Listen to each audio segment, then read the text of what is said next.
It was a cheap controller, I want to check it out, so let's go ahead and play some games and then see how I feel about it then.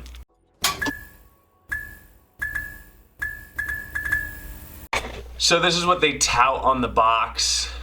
You do get an 8-foot removable USB cable with a cable management, precision tuned analog sticks, 3.5 millimeter stereo headphone jack, and that dual rumble motor.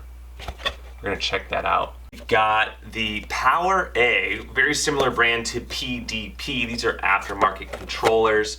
And I went with this one because it was so cheap. It is a wired controller and not Bluetooth.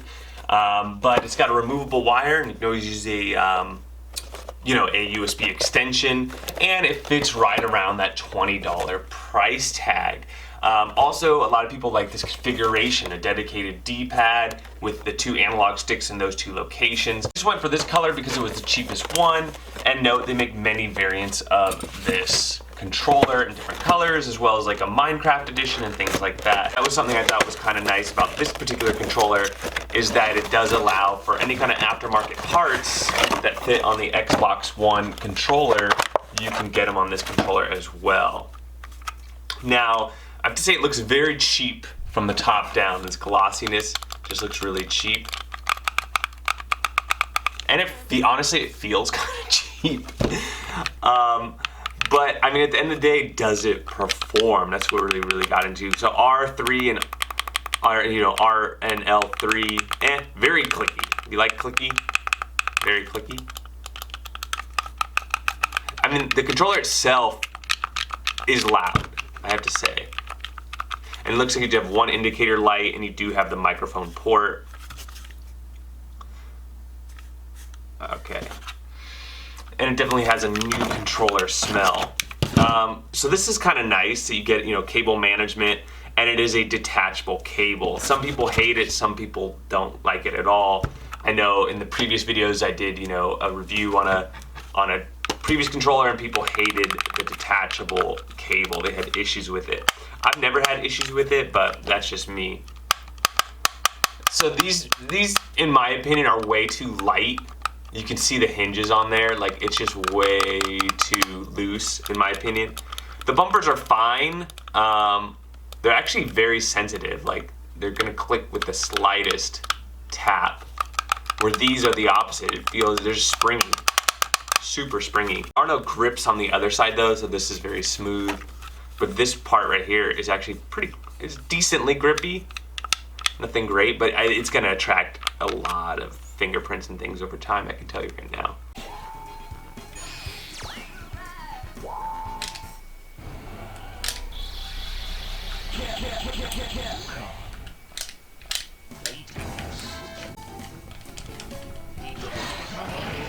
Ouch.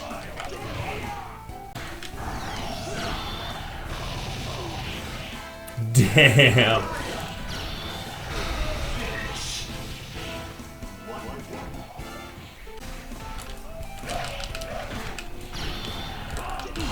There we go.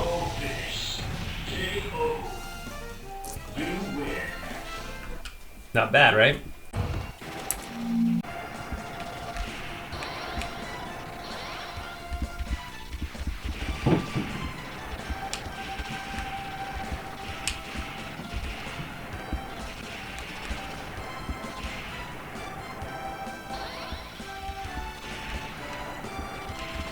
What was that? A totem pole?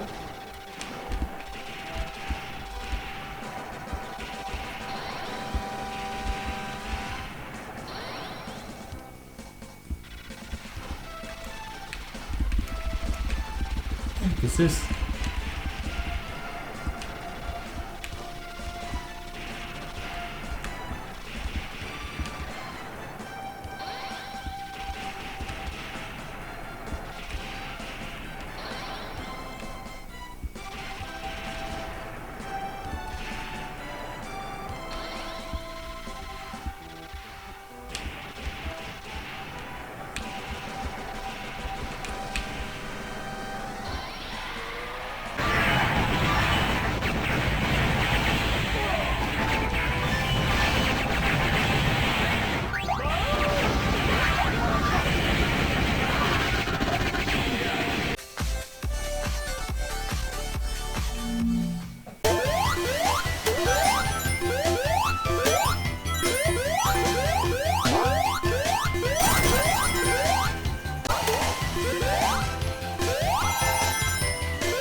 So there you have it, the PowerA Xbox One style controller, headphone jack, you know, Xbox One with the detachable cable, nice long cable.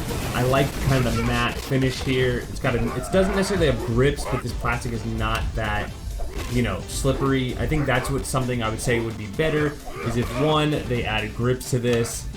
Two, the analog sticks, while very accurate, just feel a little cheap. I feel like there's something they could do there.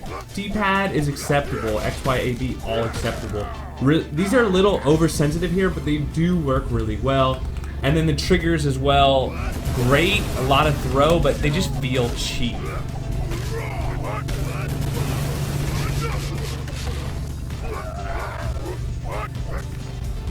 So a lot of throw on the controllers, but they feel a little cheap. They work though. So anyways, for a really budget controller, and if I was looking at buying a Xbox 360 controller, I used to be all about the Xbox 360 controller, and what I do like about these is they have the rubberized thing, but you can actually get aftermarket rubberized pieces for this. And then I have to say, I feel like the bumpers and the triggers in the back are superior on this. I don't necessarily like the D-pad like this. I like it better like that. And start and select is whatever. So with all those things said, if you have, these are all in that $20 price range. What am I touching? These are all in the $20 price range, and if I had to choose, I'd probably go with an Xbox One style controller just to future-proof things. But hey, if you can pick these up at garage sales and things like that for $5-10, I wouldn't hesitate a second to grab one. I'm also a big fan of translucent LED stuff, so if you're interested in that, PDP does make quite a bit of controllers. But let me know what you think. Do you think PDP makes a better one, or PowerA makes a better aftermarket Xbox controller, whether it be Xbox One or Xbox 360? Let me know in the comments below. But that's what I think. Let me know what you all think. Don't forget to like and subscribe, and we'll catch you on the next one.